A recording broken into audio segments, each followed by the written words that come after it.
العالمين.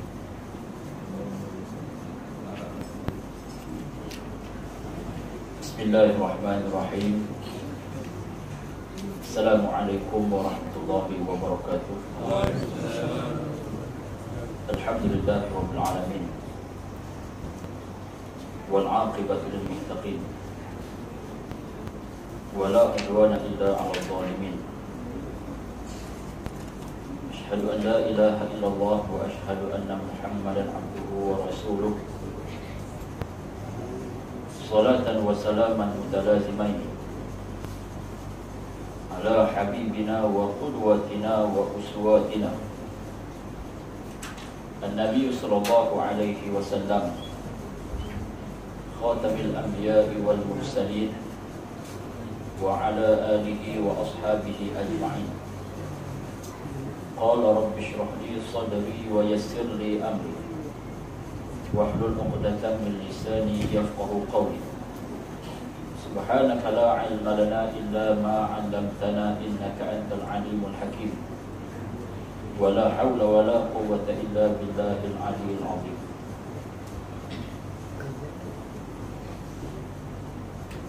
Yang dimuliakan seluruh ahli jawatan kuasa Surau Al-Ansar, yang dimuliakan tuan-tuan imam, tuan-tuan bilal, tuan-tuan guru, para alim ulama, para asatizah, ibu-ibu, ayah-ayah, muslimin dan muslimat yang dirahmati Allah sekalian. Alhamdulillah, sama-sama kita bersyukur kepada Allah Subhanahu Wa Taala kerana dengan keizinannya kita dapat bertemu sekali lagi pada malam ini. Macam dah kerap jumpa semua, tapi saya rasa ini kali kedua.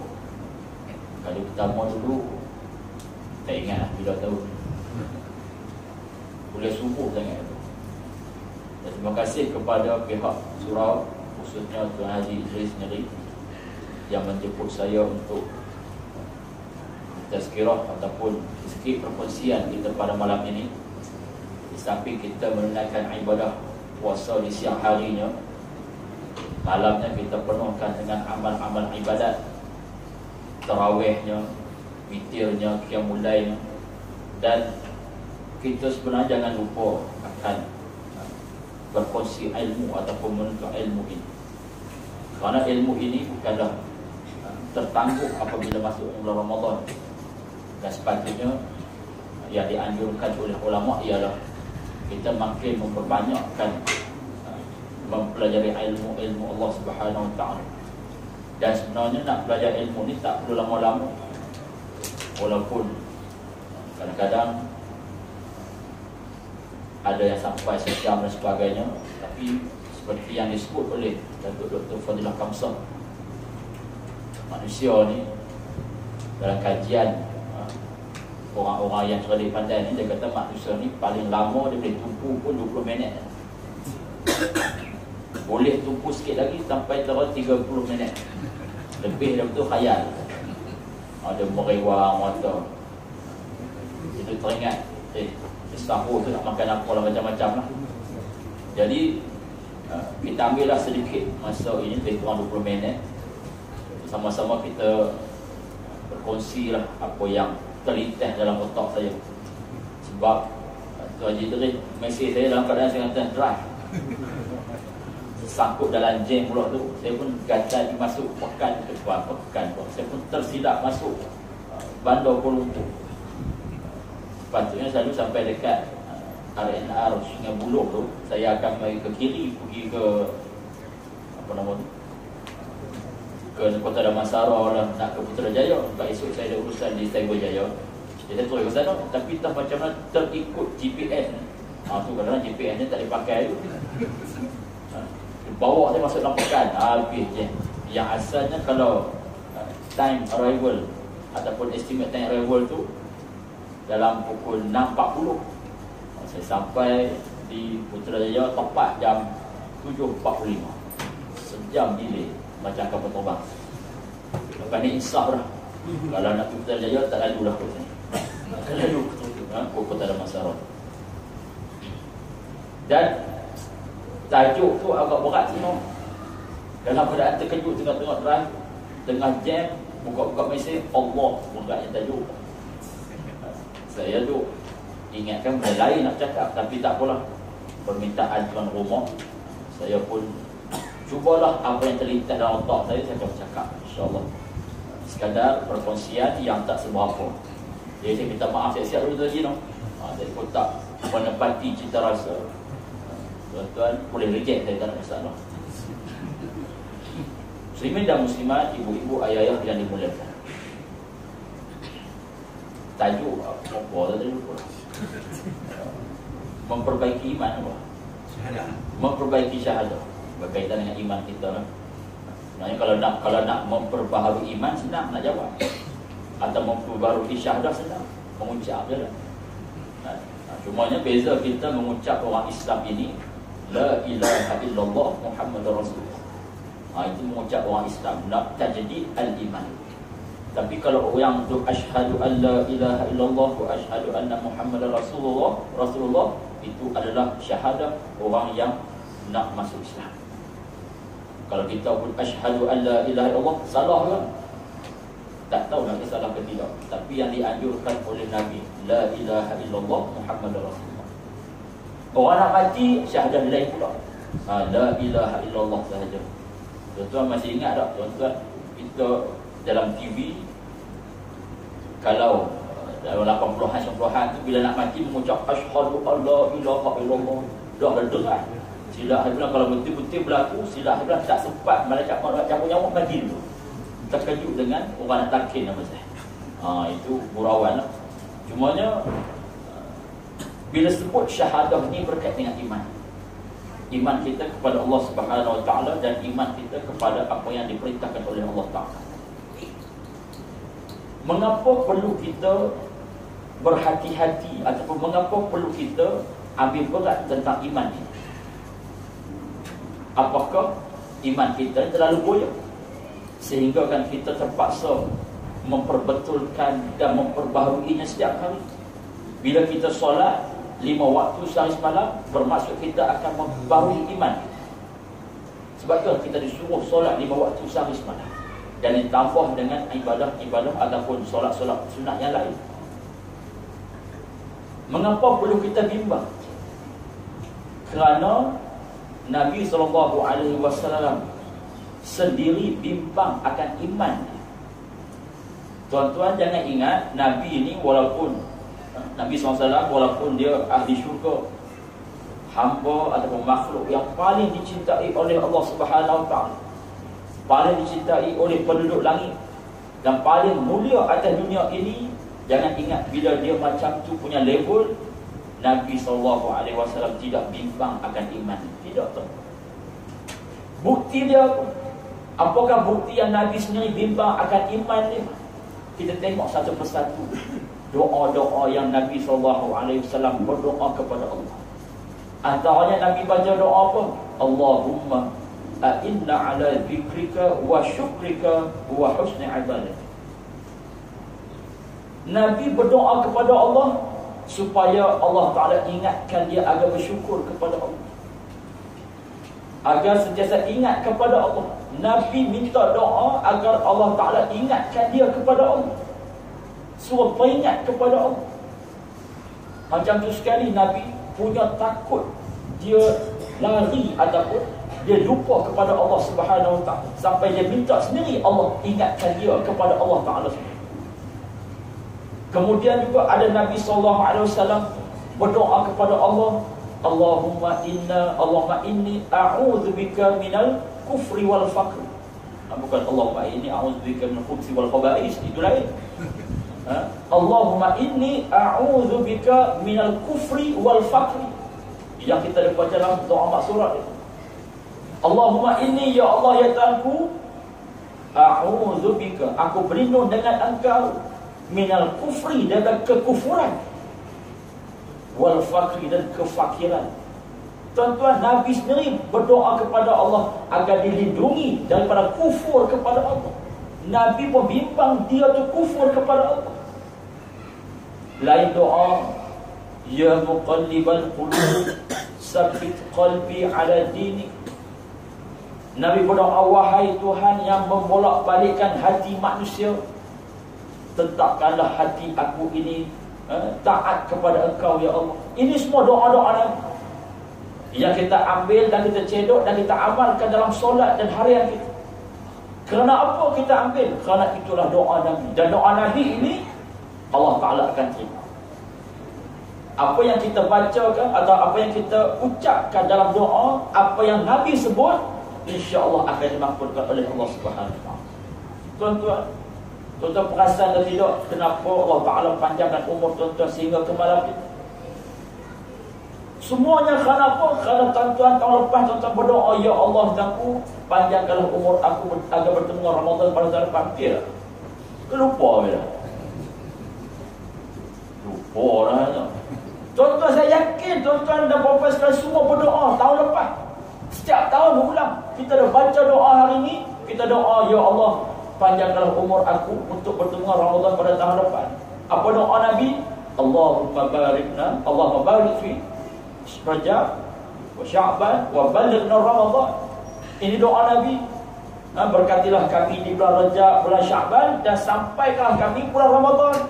Itu doa Nabi. Bila kita doa apa yang Nabi doa, insya-Allah Allah makbulkan doa. Sampai jam tu tuan-tuan, kita ni kena berdoa kepada Allah Subhanahu Wa Taala. Muslimin dan muslimat anda macam sekalian, rata-rata kita ni kata Nabi SAW, umur ummati baina 60 wa 70 atau kama qala Rasul. Nabi kata umur umat aku ni antara 60 hingga 70 tahun. Tuan-tuan dah tengok ni ada yang lebih 60 ni dah. Lebih tu alhamdulillah Allah Ta'ala bagi subsidi orang kata, ataupun bagi ekstra lah. Dan kita jangan ingat orang muda ini dia mati dah tua dah. Dan orang tua pula minta maaf, orang lama. Istilah kena betul. Orang lama pula jangan ingat mati, tak mati bila-bila. Sebab dia dah lama dah hidup, bila nak mati. Jangan ingat macam tu. Namun persoalannya, berpuluh tahun kita hidup atas dunia ini, ada yang 60, ada 70, ada 100 tahun. Apa jaminan kita bertemu dengan Allah Subhanahu Wa Taala nanti dalam keadaan buku amalan kita itu penuh dengan amalan kita, ataupun kita bertemu dengan Allah Subhanahu Wa Taala nanti dalam keadaan buku amalan kita kosong. Kita dah rasa kita buat ibadat punya banyak, dah akhir balik kita umur 15. Itu yang standard level Imam Syafi'i punya pandangan. Imam Syafi'i dan Imam Hanbali kata mana-mana laki baik perempuan baik umur 15. Itu jumhur dalam ulama fiqh mazhab Syafi'i. Kalau awal itu contoh lain. Namun apabila kita berumur 15 dan kita ditakdirkan Allah Ta'ala hidup sampai umur 80 sebagai contoh, bermaksud kita hidup 65 tahun dalam keadaan kita sendiri menanggung pahala dan dosa. 60 tahun, 65 tahun kita hidup itu, kita doakan banyaklah ibadat yang aku lakukan. Aku tak pernah tinggal sembahyang, aku tak pernah tinggal puasa, aku tak pernah tinggal bayar zakat, aku buat semua. Aku tak pernah tinggal sedekah, aku tak pernah tinggal zikir kepada Allah, aku tak pernah tinggal tahajud. Sampai macam tu sekali kita punya ibadat punya banyak dan kita rasa confident bila bertemu dengan Allah Ta'ala nanti buku amalan kita pun. Tapi tuan-tuan, apa jaminan buku amalan kita nanti penuh? Ataupun kemungkinan besar buku amalan kita kosong. Macam Najwa Latif nyanyi. Bukan ingat tuan-tuan ingat, saya tak tengok Najwa Latif. Buka YouTube, keluarlah Najwa Latif. Berkata ulama, apakah jaminan untuk pastikan buku amalan kita itu tidak kosong? Yang pertama, akidah kita mestilah akidah yang sahih, akidah yang salimah, akidah yang sejahtera. Allah sebut dalam Al-Quran, yauma la yanfa'u malun wala banun illa man atallaha biqalbin salim. Hari mana yang tidak berguna harta benda dan anak pinak? Hari apa? Bukan hari Jumaat, bukan malam Jumaat. Hari kiamat. Hari kiamat nanti tak ada guna apa. Melainkan illa man atallaha biqalbin salim. Melainkan orang yang datang kepada Allah itu dengan hati yang sejahtera.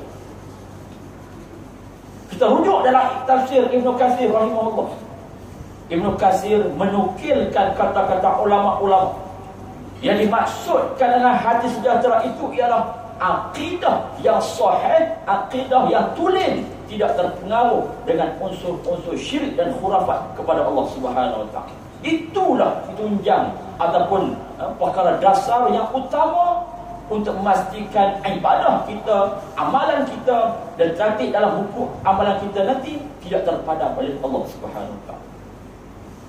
Muslimin dan muslimat sekalian, kalau kita rujuk kepada sejarah-sejarah yang lepas, sejarah dulu kita tengok bagaimana umat Islam sejak daripada zaman khilafah ataupun zaman khulafah Rasyidin sudah berlaku perpecahan di kalangan umat Islam. Asalnya berkenaan dengan politik, tapi akhirnya terpengaruh ataupun terbuka perbincangan sehinggalah sampai ke dekat membahaskan perkara-perkara akidah dan sebagainya. Ke zaman Bani Abbasiyah sampai tahap zaman Bani Abbasiyah sudah ada orang-orang ataupun rakyat ataupun umat Islam yang terpengaruh dengan fahaman-fahaman Mu'tazilah. Yang mana faham Mu'tazilah ini melebihkan akal daripada syariat. Contoh macam mana? Contohnya kalau kita tanya orang perempuan, kenapa pakai tudung? Kenapa tutup kepala? Orang muslimah akan menjawab ini adalah perintah Allah Subhanahu Wa Taala. Tapi kalau orang yang terpengaruh dengan fahaman mendahulukan akal, dia kata buat apa pakai? Air baru remponing rambut, siapa nak tengok kalau air gitu? Itu satu. Panas, lama sekarang ni musim panas. Dari otak tak berkembang, nak buat kerja tak boleh sebab orang panas. Padahal rambut macam hantu kat limau, orang tengok pun takut. Itu. Dan ada juga orang pernah menyebut, mengapa perlu pergi ke Mekah? Mengapa perlu pergi ke Mekah? Lebih baik pergi ke Eropah, kita boleh melancong. La haula wala quwwata. Ini antara fahaman-fahaman, kita sebut faham Mu'tazilah, duduk guna akal, mendahulukan akal, mengutamakan akal, dia tolak syariat, dia tolak fiqh, dia tolak akidah. Dan faham Mu'tazilah itu walaupun sudah tidak disebut zaman sekarang, tapi zaman sekarang ini dia ada nama moden. Apa dia? Sekularisme. Pendek kata tuan-tuan dan puan sekalian, ibu-bapa sekalian, apa saja ism kat belakang itu semuanya fikrah ataupun akidah ataupun aliran pemikiran yang bercanggah dengan Islam. Islam is Islam, no otherwise. Tak ada benda lain. Islam tetap Islam, dia tak ada Islam moderat ke, Islam liberal ke, Islam apa teknokrat ke, Islam apa lagi, Islam fundamentalis, tak ada. Semua Islam saja, tidak ada lagi. Ulama-ulama dah bahas benda ni lama. Tiba-tiba hari ni timbul isu kita Islam progresif lah apa, tak ada. Tidak diterima oleh Allah Subhanahu Wa Taala kerana bercanggah dengan akidah Islam. Dan apabila kita terpengaruh dengan ideologi macam ini, menyebabkan berjuanglah tengah mana pun, kita buatlah ibadah tengah mana pun, kita tak tahu buat boleh. Sembahyanglah beratus ribu rakaat sekalipun, Allah Ta'ala tidak terima. Allah Ta'ala tak pandang. Ini yang membimbangkan. Inilah yang membimbangkan, bukan hanya kita, malah Nabi SAW juga bimbang akan iman dia terbuka. Inilah yang perlu kita berperhatian, muslimin yang sekalian. Dan menjawab kepada persoalan bagaimana nak memperbaiki syahadah kita, sama-samalah kita rujuk kepada surah Al-Mu'minun. Kalau teringat dengan semayang tadi, teringat surah Al-Mu'minun. Jam kita. Allah sebut dalam Al-Quran surah Al-Mu'minun, bacalah. Saya pun tak apa yang tengah ayat buku yang Al-Hafiz ni, terlihat. Allah sebut qad aflahal mu'minun, maka berjaya orang-orang yang beriman. Alladzina hum fi salatihim khashi'un, iaitu orang-orang yang sembahyang dan khusyuk. solat dia khusyuk. Orang kata apa lagi dia pun tak tahu. Lepas tu wallazina hum 'anil lagwi mu'ridun, dan orang-orang yang meninggalkan perkara-perkara yang lara. Saya baca terjemahan doa tu, baca ayat tu tak kapai pun. Pertama sekali pada khusyuk dalam solat. Tuan-tuan, bab khusyuk ni, siapa yang boleh khusyuk daripada mulakan takbir sampai bagi salam, siapa tuan-tuan? Ada? Kalau ada, saya berani kat buku. Kalau ada? Ada? Tak ada. Saya berani kat buku kan, kalau ada. Terus sahabat Nabi, bila Nabi tanya siapa sini yang boleh khusyuk dalam solat sepenuhnya, ada seorang sahabat Nabi angkat tangan, aku boleh.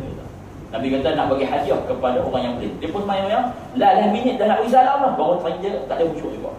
Nabi tanya khusyuk tak? Ada. Sebab apa? Sebab tu nak bagi salam tu, dia teringat akan selendang Nabi nak hadiah kepada dia. Nabi bagi juga selendang. Kita jangan. Kita abang kat anak kita, nak dapat kereta sebiji 10A kelas. Anak kita 10 dapat 9A plus 1A 1A 9A plus 1A, bukan 1A plus 9A, dia tak sampai ke A plus tu. Ada tuan nak bagi kereta lebih, tak ada pasal nak bagi, tak cukup syarat. Tapi Nabi tak cukup syarat pun Nabi bagi pun. Itu hebat Nabi. Macam mana nak solat khusyuk tuan-tuan? Saya rasa tu banyak cerita kita nak solat khusyuk. Cumanya daripada mula kita semayang solat tu sampai bila berapa kita nak khusyuk. Ini ulama sebut, tuan-tuan, katalah kita semayang Isyak. Isyak berapa rakaat? Mesti 4. Berapa minit? Berapa minit tuan-tuan? Tuan berapa minit? Kita semayang Isyak 4 rakaat. Subuh bola 10 minit dah. Itu paling cepat, paling lambat itulah sedang 10 minit. 10 minit bersamaan dengan berapa saat? 600 saat. Saya ni bukan cikgu matematik, itu yang jam gitu. 600 saat tu kata ulama, ambil 2 saat dah khusyuk jadi kan. Dia khusyuk lah tu. 2 saat tak boleh, 1 saat. 1 saat tak boleh, dah lah habis. 1 saat tak ada khusyuk, jam kita kan. Waktu bila nak khusyuk, waktu akan takbir ke, waktu bila yang pentingnya dalam tempoh kita semayang tu, carilah 2 saat solat kita tu, kita nak khusyuk kepada Allah. Macam mana nak khusyuk lah? Khusyuk ni kita tumpu betul-betul kan. Macam kita tengok Hindustan. Dah, tengok Hindustan tu tak gelin, jegil mata, lalu pun buat tak nampak. Anak lalu minta susu buat tak nampak. Laki suami minta air pun dia ambil sendiri. Mata tu kat tengok TV, tu tangan itu, dia ambil sendiri. Itu punya khusyuk. Itu khusyuk dalam Hindustan. Itu contoh. Tumpu tu 2 saat je pun kita pun bukan boleh pun. Sebut dia reti nak buat susah ya Rabbi. Itu yang pertama. Orang yang macam ni khusyuk dalam solat, dia akan berjaya dalam hidup dunia akhirat. Yang kedua, orang yang sentiasa berusaha menjauhkan diri daripada buat benda-benda yang lara. Yang ketiga, orang yang bayar zakat. Tuan-tuan, alhamdulillah tuan-tuan semua insya-Allah bayar zakat. Lepas tu orang yang menjaga kemaluannya. Bukan jaga bagi keras panjang ke tak. Maksudnya daripada berzina lah pasal. Ini kau orang salah faham. Kita jaga kemaluan. Macam mana nak jaga? Nak bagi besar ke kecil ke? Nak bagi panjang ke keras ke apa? Bukan macam tu. Ini jenis otak tak boleh nak betul. Maksudnya jaga diri daripada terlibat dengan zina. Wala taqrabu. Bukannya berzina dah. Nak hampir pun Allah Ta'ala. Ini. Orang ini adalah orang yang beruntung dunia akhirat. Lepas tu orang yang tidak melampaui batas. Orang yang tak melampaui batas. Tuan-tuan, dalam Islam ini kan, Islam ini adalah agama yang wasatiyah. Agama yang bukan pertengahan. Ulama wasatiyah ni maknanya dia tak terlampau, dia tak melampau dan dia tidak kurang. Sedang pun dah juga. Tapi dia cerita wasatiyah sederhana. Kan tak sesuai silam. Wasatiyah ni dia tak melampau dan dia tak kurang. Sehingga kan dalam perang pun Nabi Allah Ta'ala kata waqatiluna fi sabilillah illadzina yuqatilunahum wala ta'tadu innallaha la yuhibbul mu'tadin. Allah Ta'ala kata, dan perangilah orang yang memerangi kamu, tetapi kamu jangan melampaui batas. Dan Allah tidak suka, Allah benci kepada orang yang melampaui batas.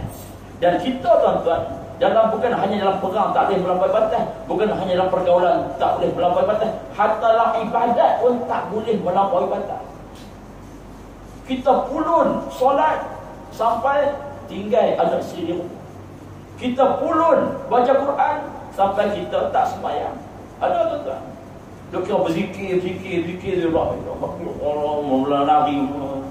Makanya hari tu timbul isu pasal zikir menari lah, zikir terbang lah. Zikir melompat-lompat. Ada seorang melompat dari pantas ke bawah pun. Duk lagi tu. Soalnya boleh tak boleh? Walaupun tidak ada nas yang mengharamkan, tetapi pelik lah, tak boleh buat. Sebab apa? Nabi tak pernah buat satu. Yang keduanya, benda tu pelik, jangan buat. Benar lah tuan-tuan pakai spender kat luar? Salah nak pakai spender kat luar? Tak salah, betul. Tapi orang kata apa? Pelik tu tak, gila. Gila orang tua tu pakai spender kat luar. Orang Superman dia lah. Salah tak? Tak salah. Macam tadi zikir lompat-lompat. Salah? Tak salah. Tapi pelik. Jangan buat lah. Ataupun kita kurangnya sikit. Pakai slipper kanan ke kiri. Kita pakai yang kiri, beg kanan beg kiri. Biarlah balik rumah. Orang kata ni balik sembahyang kan, balik daripada mana? Mampu ketum dia kata. Ini. Jadi tak ada melampaui batas. Termasuklah dalam ibadat sekalipun tak ada melampaui batas.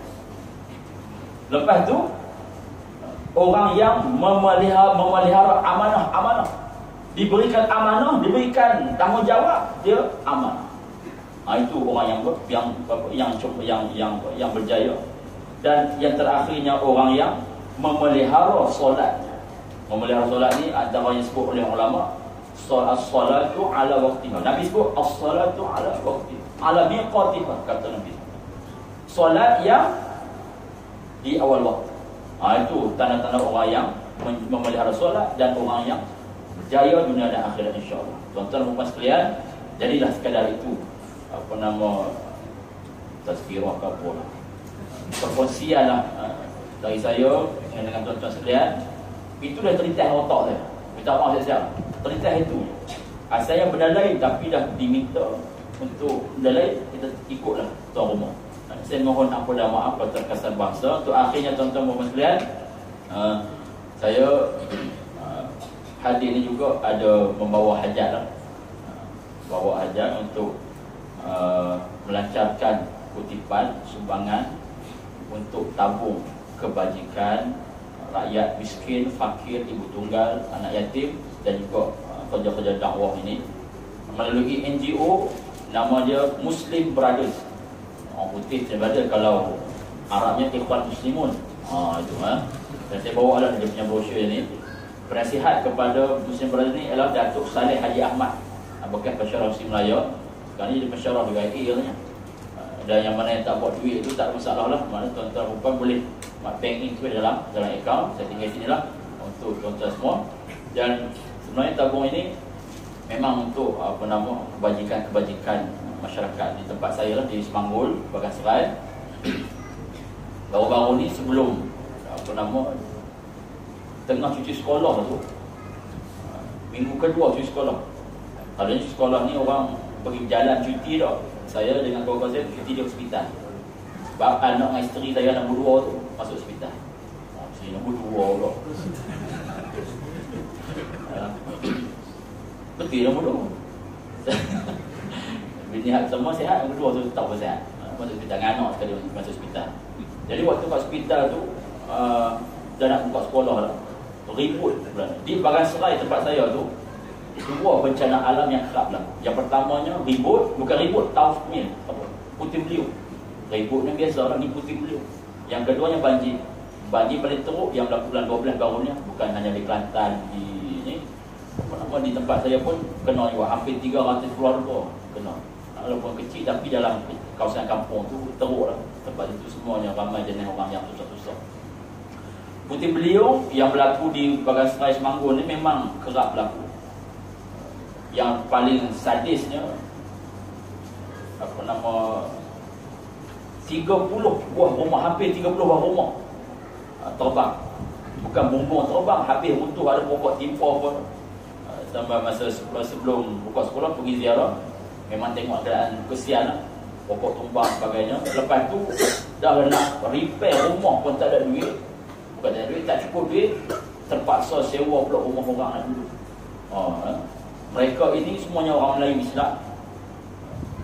Jadi kita nak menghadap ke Aidilfitri ini, saya rasa semuanya gembira nak menghadap Aidilfitri lah. Tapi ada juga insan-insan di sana yang belum tentu merasai keseronokan macam itu. Jadi tuan-tuan, dengan sedikit sumbangan tuan-tuan ini, insya-Allah boleh membahagiakan mereka. Walaupun tak banyak, tuan-tuan bolehlah menyejukkan hati mereka dengan sumbangan tuan-tuan, insya-Allah. Bukan hanya boleh menyejukkan hati mereka, bukan hanya boleh meredakan ketegangan si suami tadi untuk cari duit macam nak repair rumah. Tuan-tuan juga dapat manfaat yang banyak, insya-Allah, hasil daripada semangat tuan-tuan. Nabi pesan, Nabi kata orang yang banyak sedekah ni, insya-Allah Allah Taala tangguhkan ajal, insya-Allah. Banyak sedekah, insya-Allah tangguh ajal. Dan ada kawan saya seorang tu, dia pun rajin sedekah. Allah Taala balas apa? Allah Taala balas dia dapat bini lagi seorang. Betul, dia tak pelawak. Memang dapat. Dan alhamdulillah isteri dia dengan kedua-duanya baik. Boleh pergi beli baju raya sekali, beli raya sekali, pernah duduk serumah sekali, walaupun duduk berasingkan kena balik rumah sekali. Alhamdulillah.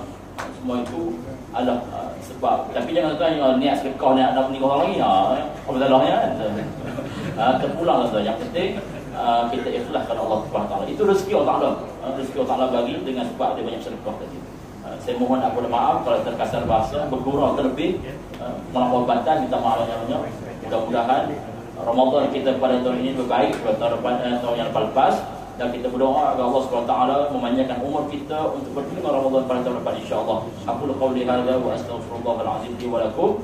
Wassalamualaikum warahmatullahi wabarakatuh. Ramadan karim. Bismillahirrahmanirrahim. Alhamdulillahirabbil alamin wassalatu wassalamu ala sayyidina Muhammadin asyrafil anbiya'i wal mursalin wa ala alihi wa sahbihi ajma'in. Allahumma iftah 'alaina hikmataka wa shfa 'alaina min qadarin rahmatika ya arhamar rahimin. Allahumma faqihna fi din wa 'allimna ta'wila siratal mustaqim. Allahumma inna nastaghfiruka wa natubu wa na'udzu bika min sakhatika wan nar. Allahumma innaka 'afuwwun karimun tuhibbul 'afwa fa'fu 'anna ya karim. Wa sallallahu ala sayyidina Muhammad wa ala alihi wa sahbihi wa sallam. Walhamdulillahirabbil alamin.